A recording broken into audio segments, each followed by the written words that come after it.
Well, good afternoon.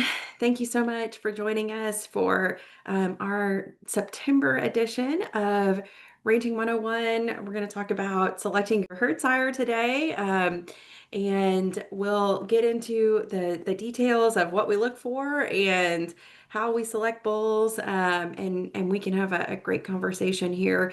Before we start, I do want to say, we have a really great sponsor who's been a great friend of ours and a great partner of ours, and that is Ag Trust. And so we're going to play a quick little video on behalf of Ag Trust, and then we will get our webinar started. When your passion is agriculture and a rural way of life, you need a partner who understands. That partner is Ag Trust Farm Credit, formed from two trusted farm credit associations. Our mission is to provide personalized financing tailored for full and part-time farmers, ranchers, agribusinesses, and rural homeowners. And because we live in the communities we serve, Ag Trust Farm Credit is here to help you succeed. When you're Well, we appreciate Ag Trust and their great partnership of Ranching 101. As we jump in, I want to introduce myself. I work for Texas and Southwestern Cattle Raisers Association as our Executive Director of Education. But we've also got today John Coleman Locke down in Hungerford. His family has a big Brahman operation. John Coleman, I'll let you introduce yourself, and then we can jump into the webinar. I will say really quickly, as folks are jumping on, this is a very casual conversation. If you have questions, you can submit those in the chat or Q&A box throughout the webinar or at the end as well. So if you've got questions, drop those in the chat or Q&A box below, and then we'll go from there. So I'll let you introduce yourself. Great. Thank you, Emily. Thanks so much for having me along today. We're really looking forward to this. Been looking forward to this conversation. So my name's John Locke. I'm a sixth generation Brahman breeder here on the Gulf Coast of Texas. We're about 50 miles southwest of Houston. Grew up on the ranch. My dad grew up on the ranch, and we're part of the Hudgens family. I graduated from here, Wharton High School, and then got my degree at Texas Tech in interdisciplinary agriculture. Graduated from there in 2001 and came straight back to the ranch basically, and have been here in production, day-to-day work on the ranch and sales and marketing and pretty much everything that goes along with running a seed stock operation. Also get the opportunity to do some teaching and instructing and coaching and consulting and things like that. I've had the good fortune of traveling around the world a couple times marketing cattle and going on Brahman trips and all that stuff. So that's a little bit about me, and I'm just really happy to be here and be talking to all of you guys today. Great. Well, even though we've got two Boston Indicus folks today, we'll try to keep it try to keep it benign across the board and answer fairly across all breeds and answer any kind of questions that we've got. So let's go ahead and start right there. Let's start with breed. Whether you're a purebred producer or a commercial producer, there's value in a purebred bull. So talk a little bit about, whether you've got purebred cows or commercial cows, the value in purchasing a purebred bull and how you would look, if you had a commercial herd, how would you select what breed type to go after? Well, that's a really good question. It could open up a deep discussion in itself. The first thing that I think everybody needs to keep in mind whenever they go for bull selection is they need to clearly identify what their goals are.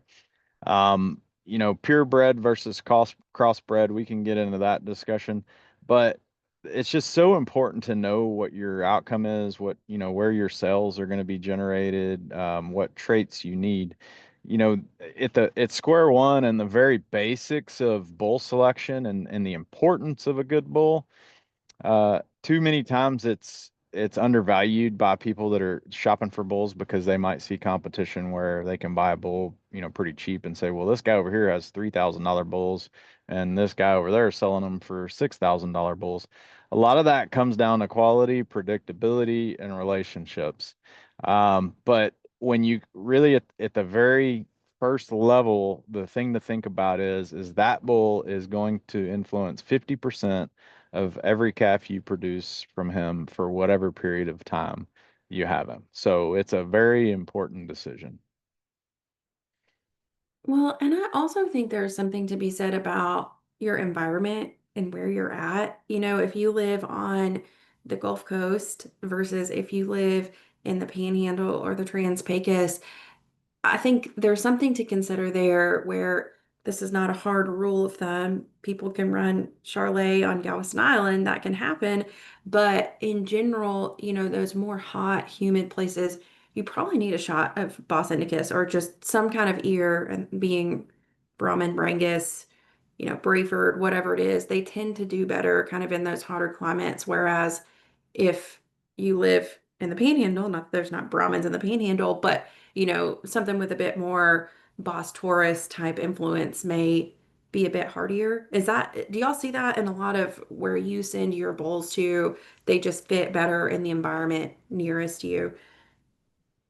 Absolutely. And, if somebody calls from Canada and wants to buy a Brahman bull, we're going to have a really long conversation.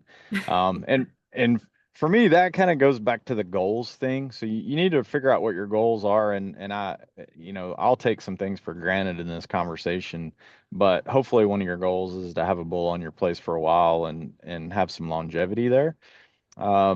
The being a part of this industry is a bit difficult because I feel like a lot of times what we're doing is we're trying to balance what we're being told by entities like the Extension Service, the feeders, the packers, with what actually works in our environment. When you have somebody in South Texas, and I'm going to try to keep this really unbiased and sort of, whitewash everything a little bit so that we don't get ourselves in trouble. But if you say, hey, all of the cattle in South Texas need to be 100% Boss Taurus, well, those cattle have a hard time doing the job down there from a survivability standpoint.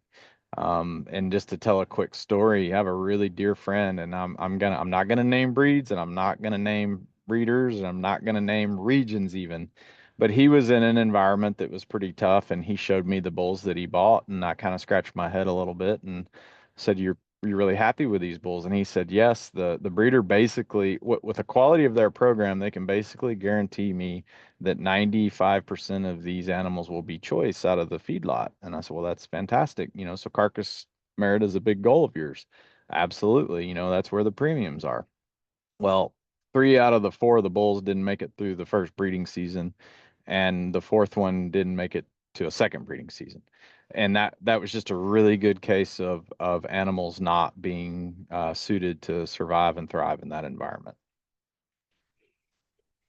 Let's talk about selection of bulls.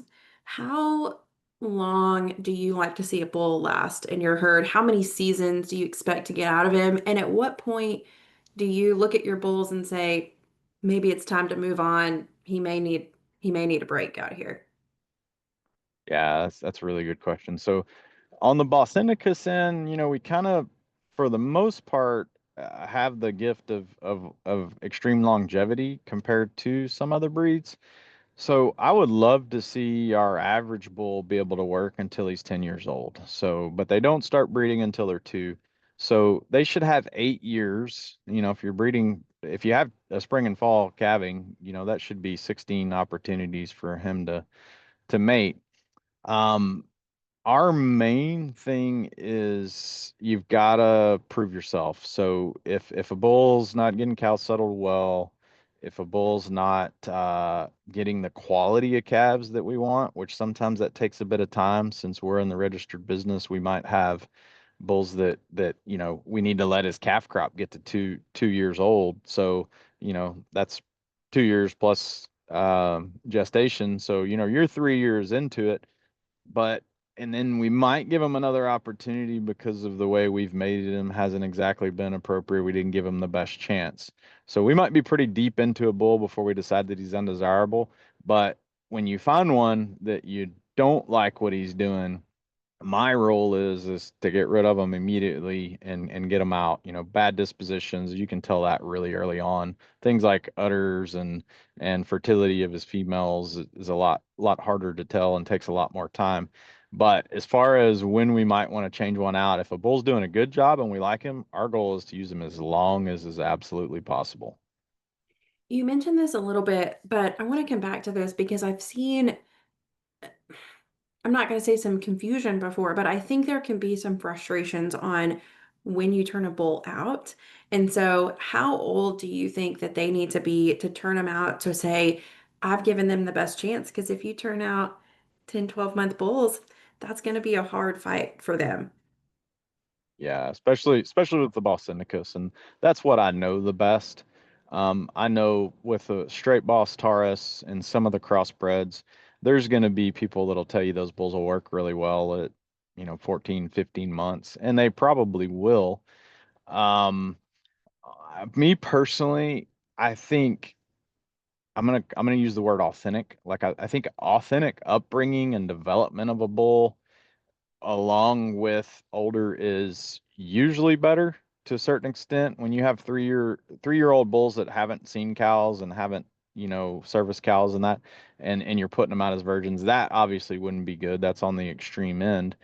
But we've run into problems before where people buy bulls from us young and then don't continue their development.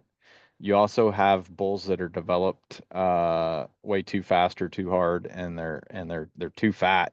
And so that's why I say authentic, because that doesn't necessarily mean big, fat, pretty, slick. That just means a bull that's developed in a way that, he should be able to work and should be able to express a lot of longevity. For our bulls, personally, we say that they need to go to work around 2 years old. Mhm. But for a lot of those Boss Taurus bulls, they could probably work at 15, 16, 18 months old very easily. Yeah, totally agree with that. I'm going to back up because we got a question. So, just to clarify for anybody who's got some questions when we talk about Bos indicus versus Bos taurus, a Bos indicus animal is going to be any animal with um, what would commonly be referred to as ear. So any Brahmin influenced animal, Brahmin, Brayford, Brangus, Santa Gertrudis, those are going to be your Bos indicus animals. And then Bos taurus animals are going to be any British or European continental type animals. So anything like an Angus or a Shorthorn, Red Angus, Simmental, Charolais, those are going to fall, those kind of non-eared animals are what we're calling a Bos taurus animal. And then any crossbred animal is going to be kind of what would be a cross of those breeds. So maybe a Brahmin Hereford. We may also call that an F1. So if you I saw got a question on that. So just wanted to uh, Yeah. clarify what that is. Um, Also, before we get into the nitty-gritty of going to sales, John, how many bulls do you like to run per cow? So we'll typically run a bull to 25. When you run the economics on it, it does make sense to run at the a little bit higher level, say 1 to 28 or 30 if you can. Your cost per calf is less, but we kind of stick in that 1 to 25. A younger bull we will run with fewer cows. We would say 15 to 20 starting out, and then we would run them with probably 25 their second season.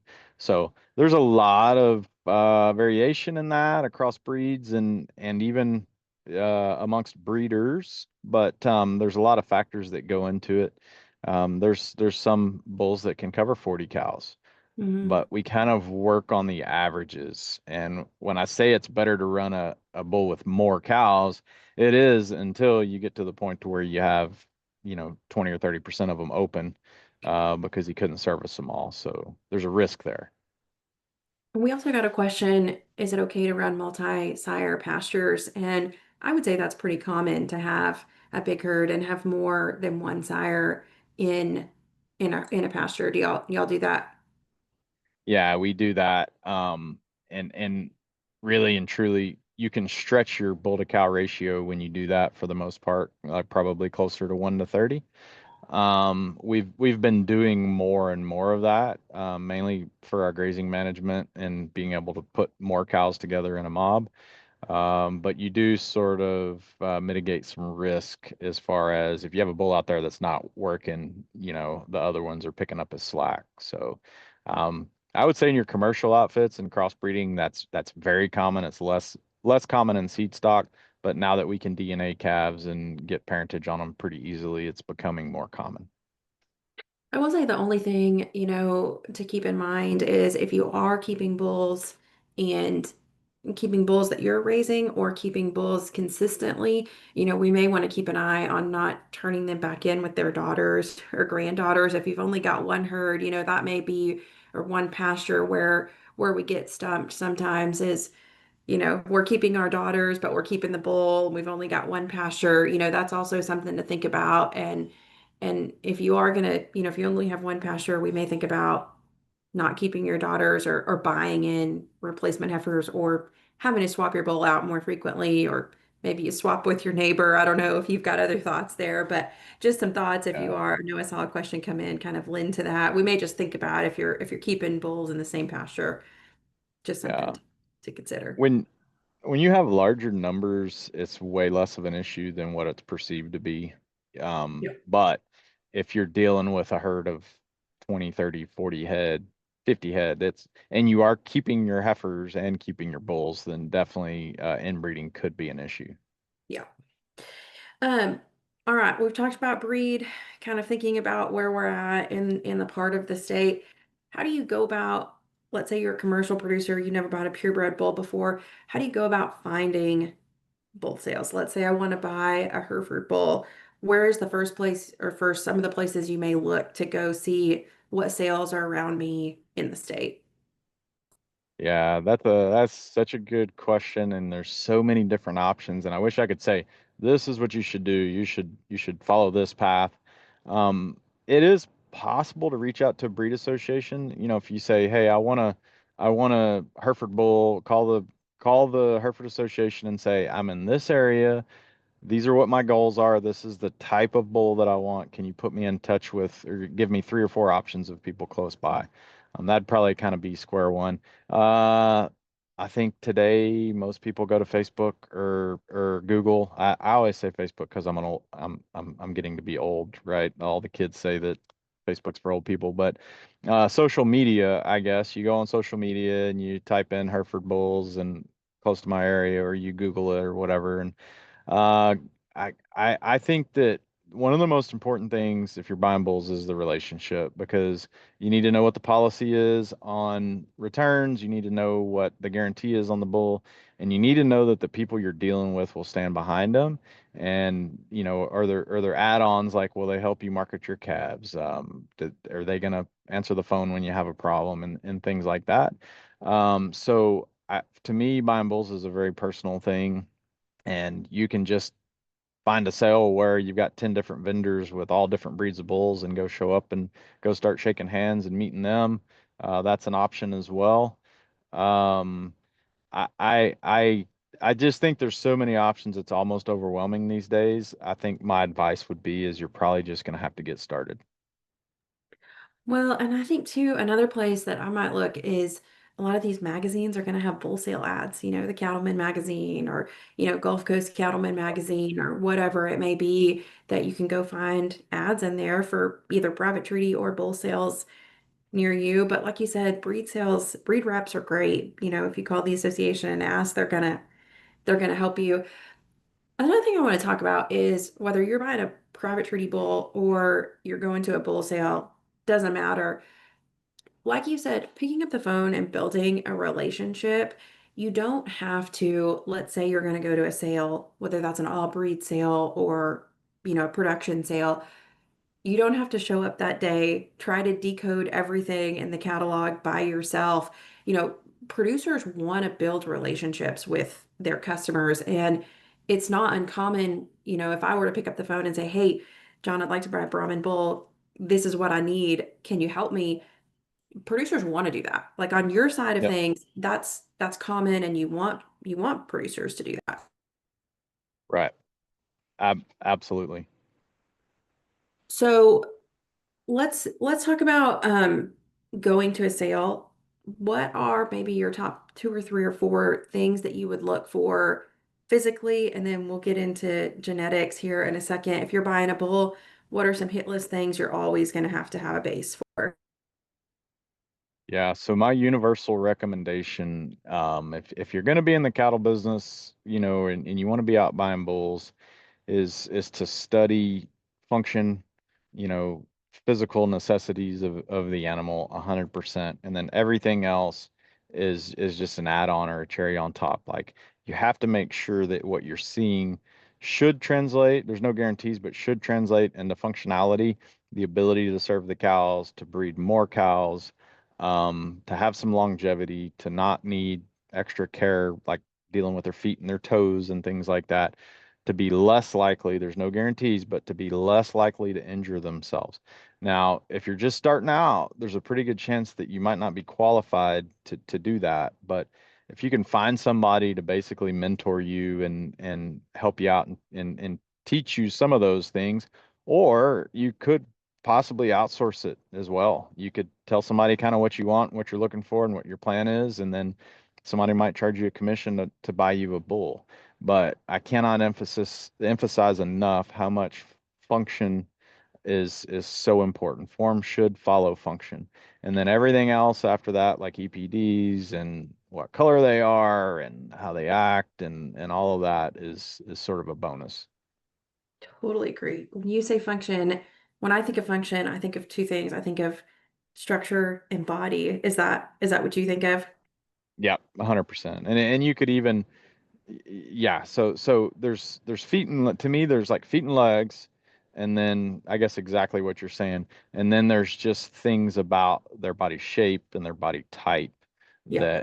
that lend more towards more fertility and longevity and those sorts of things. Well, and I think too, the reason I always say body, which, we raise a lot of females, and so if you have all of your calves going to the feedlot, it may not be as important to you, but at the same time, you still want a bull that's got body shape and depth of body, because at the end of the day, he's got to turn out with cows for 60 or 90 days and work hard and come back. And you want him to maintain that flesh. The less that you have to rebound him and give him nutrition to build that back on, and the more he can just maintain his flesh and body type, I think that's less supplemental maintenance and less money that you're going to have to put into him to get him in the right shape if he stays that way consistently based on the way that he is. And to your point, if he's built well with good feet and legs, another reason you don't have to rebound him as hard after breeding season. So Yep, that's always what I think about absolutely. anyway when I think about bulls. So, but Yep. No, that's good. That's a great way to look at it. um, let's talk about EPDs and genetics. Like you said, personally, I always like to start with the basic function. If they don't have good feet and legs or good body, then that's not for me. But um, from an EPD standpoint, what are you thinking about EPDs or genetics when you go look at bulls, and what are some different situations that may lend more or less to looking more or less strongly at EPDs? So I kind of classify EPDs into sort of the basics and then kind of everything else. Um, and I think everybody needs to understand I'm not an anti-EPD guy, but I have to say that, the first word in EPDs expected, expected progeny differences. So this is the best guess of what you can expect. Um, and I am not probably nearly as up on EPDs in the current day and all of the new technologies as I should be, because we typically lend more towards our personal experience in the genetics and some of our hard numbers. We do use them. So when I say basics, I'm talking about things like birth weight, the disposition EPDs, milk EPDs, things that should be directly relevant to getting a live calf on the ground. birth weight EPD is really big for us, especially because when you put our Los Indicas or Brahman influenced cattle back over English cattle, it could be a real issue. So we look at birth weight very heavily. We look at the disposition, EPD somewhat. And all of the other numbers, our main goal is, and I can't say this for everybody at the ranch, but it's me specifically, we actually try to stay away from the extremes. So we like to see acceptable numbers, nothing that's terrible. But a lot of times when you see the ones that will just knock your socks off and they're over the top, a lot of times that's not necessarily what we're after either. Because in our experience, extremes are, they'll lead to some sort of an issue, and it almost turns into single trait selection where you're focusing all in on this and you're missing out on a bunch of other stuff. Yeah. Well, and I think too, it depends on your situation. Like you said, if you're putting Brahman bulls on English cows, that, I'm going to be thinking about birth weight. I also think, if you've got first calf heifers that you're buying any kind of bull on a first calf heifer, you're going to probably want to look at birth weight EPDs because you don't want to be out there pulling, calves on first calf heifers. That's important. But depending on what your production goals are, you know, if you're selling all of your calves at weaning, I may look a little bit more at weaning weight. To your point, I think extreme can be tough, but I may look a little bit more at weaning weight. Or if I'm retaining all of my calves to the feed yard, I may look a little bit more at marbling or ribeye area, and I may not, if let's say I'm buying a Hereford bull to go on Brangus cows, 6-year-old Brangus cows. I may not care so much about birth weight, but let's say all those calves are going to the feedlot. I may put less emphasis on birth weight, more emphasis on carcass traits. Whereas if the reverse were true, if I was putting Brangus bulls on first calf Hereford heifers, I'm sure looking at birth weight. So I think it Yeah. really just kind of depends on your goals and what your priorities are Yeah, there. and 100%. And you had asked that as part of your question. What situations would you focus more on EPDs? And I think you laid them all out right there. Most of the ones that I can think of. Great. Um, One last question that I've got for you. What homework do you do before you buy a bull? What are you checklist looking at before you go buy a bull? And then we can take some questions and I'll just ask you some other kind of random questions before we jump into it. So what are you thinking about before you buy a bull from a homework standpoint?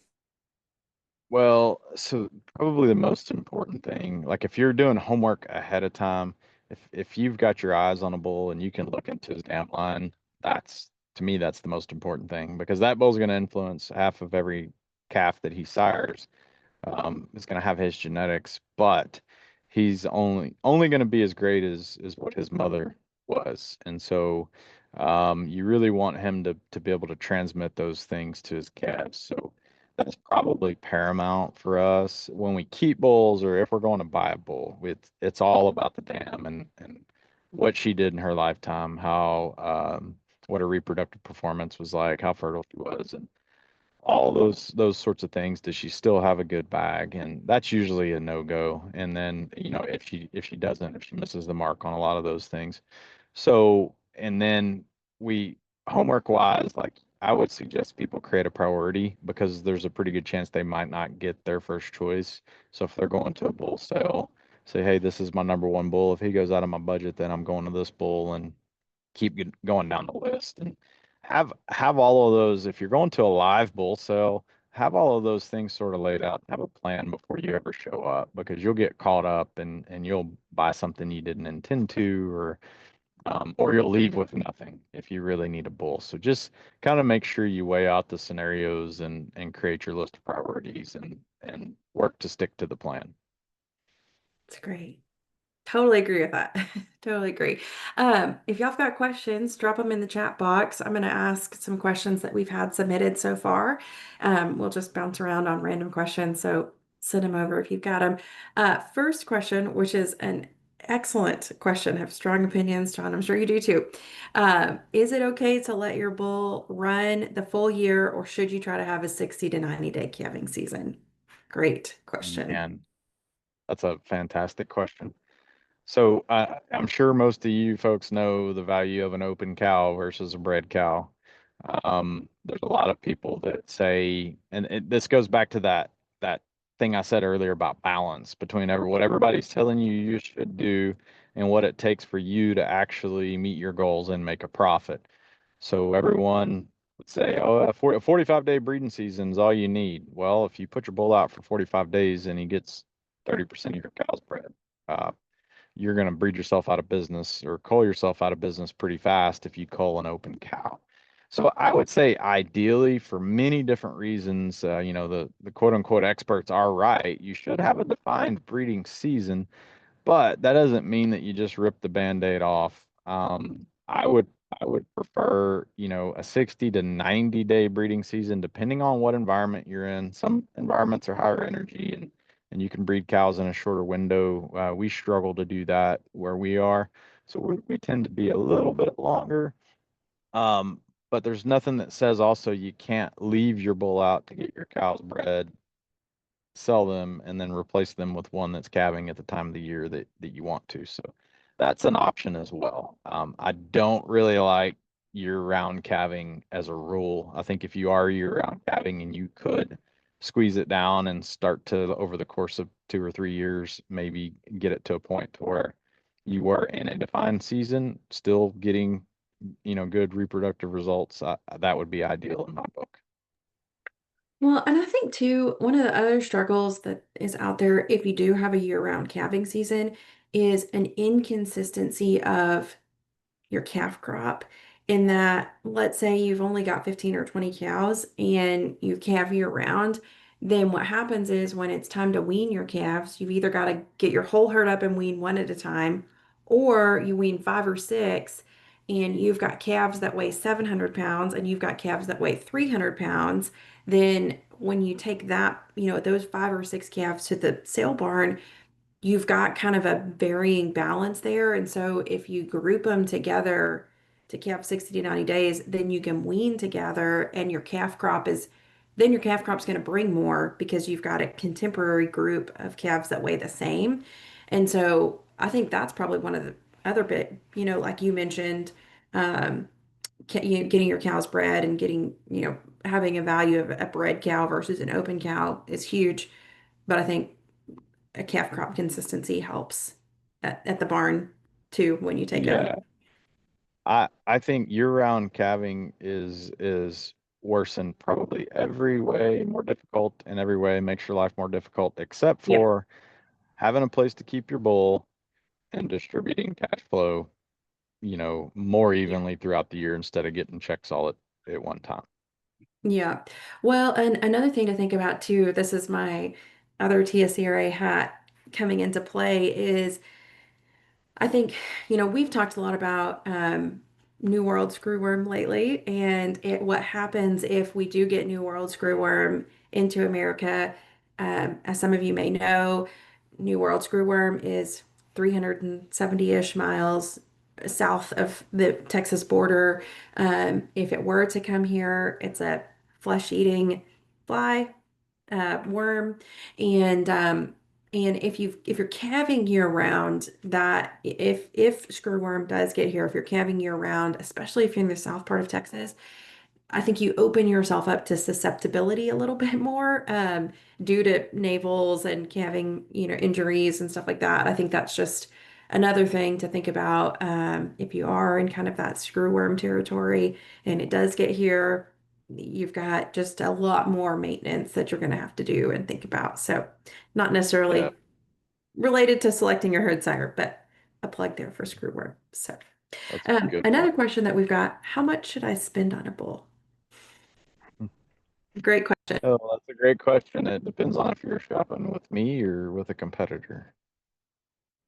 That was a joke. Sorry. Um, that's a really good question.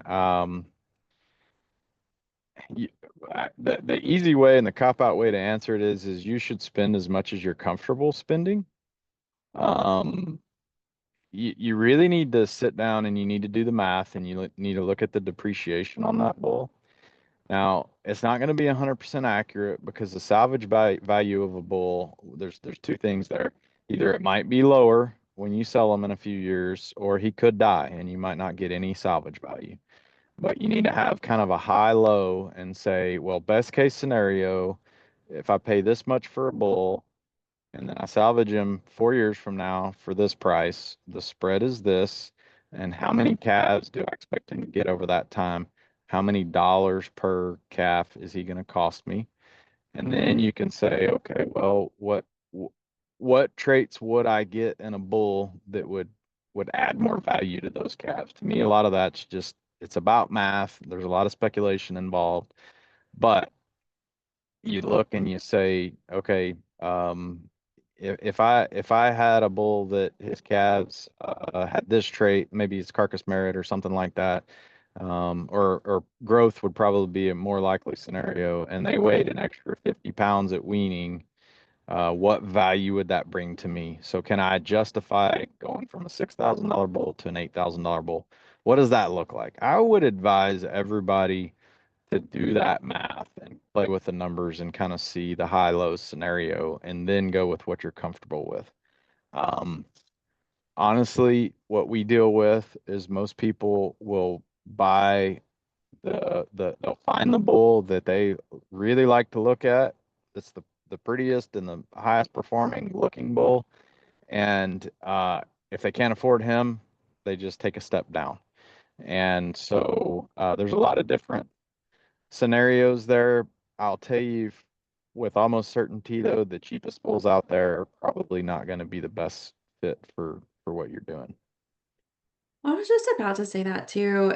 I think the world today has changed, and especially right now in today's cattle market. I mean, this may be a rip the band-aid off type saying, what I'm about to say, but the days of spending $1,500 or $2,000 on a bull at a sale barn, that's not going to happen. I mean, the cattle market today, even if you go buy a bull at a sale barn, you're not going to get out of there for under $3,000. I mean, that's just not going to happen. And so going to a sale barn to buy a $3,000 bull versus going to JD Hudgens or whomever it may be, and buying a $6,000 bull, there's a big difference in that price difference. And the reality is that you're gonna spend money on a bull. It's gonna be one of the more expensive things that you purchase for your herd, but also one of the things that brings you the most ROI, I think. Yeah.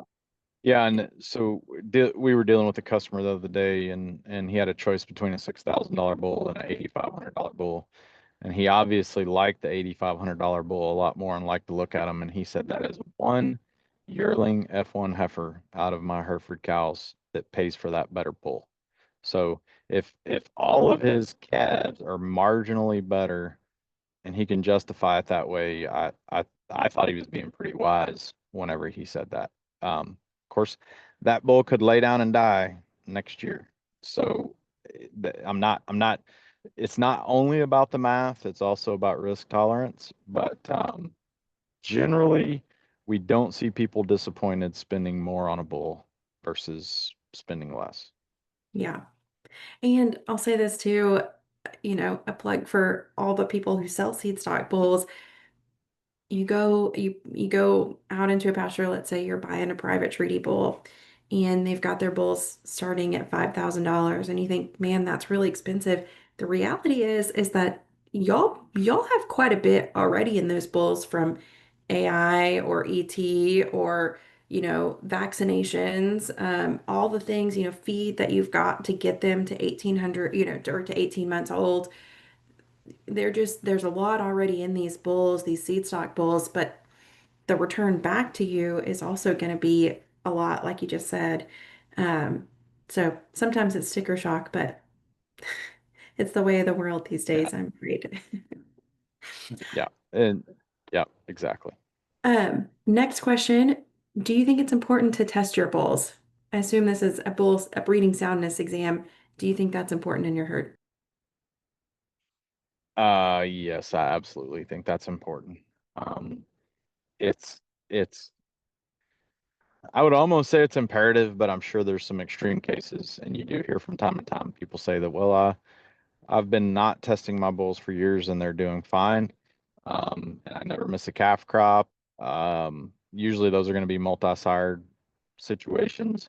And the reason why they aren't testing their bulls is because they had really bad experiences with vets or injuries or something like that and lost a valuable bull. That's a pretty extreme exception, I think. For the most part, I would say you need to test your bull before every breeding season, and not just fertility, but a full-blown breeding soundness exam. Totally agree. I think one of the best things you can do is to get a BSE.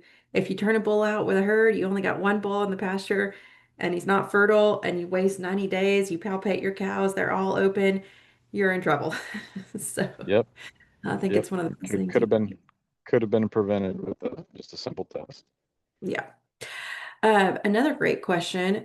Do you think that bulls with top tier genetics, like ET bulls, with good EPDs, but are just average to the eye, are still good generators? Or should you start with bulls that look good and put that above pedigrees and EPDs? So I think the question is, which do you rank higher? Good question. Man, that's the toughest question we've had by far.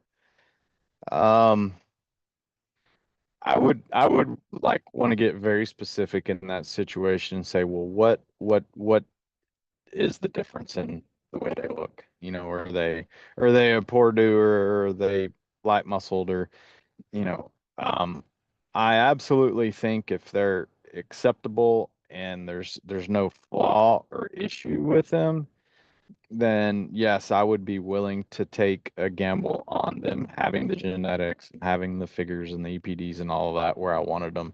If they're just not the most extreme physical specimen, I'm all in for something like that.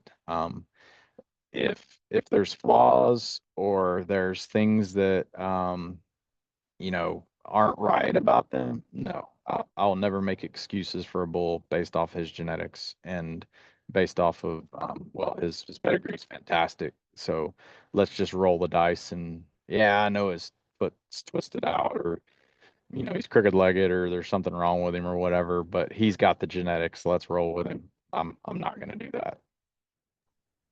Yeah, I totally agree with that. I think that's a great answer.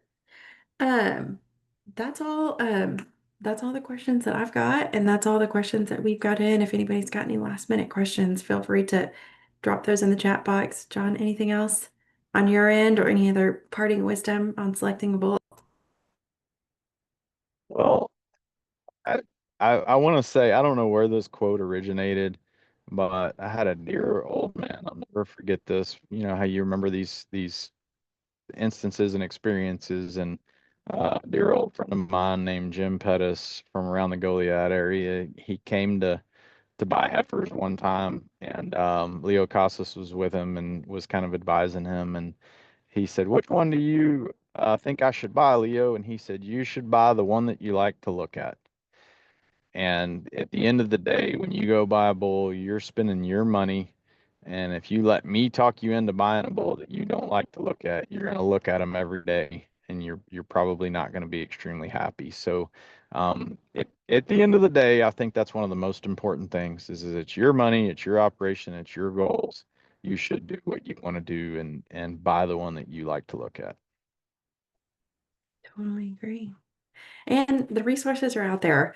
If you're not sure, where to start, call TSCRA, call your local breed association, call your local TSCRA board director. People are there to help you and they want to help you. If you're new and you don't know where to go, reach out. The resources are there. It's not as intimidating as you may think that if somebody calls you or calls me, we'll answer the phone.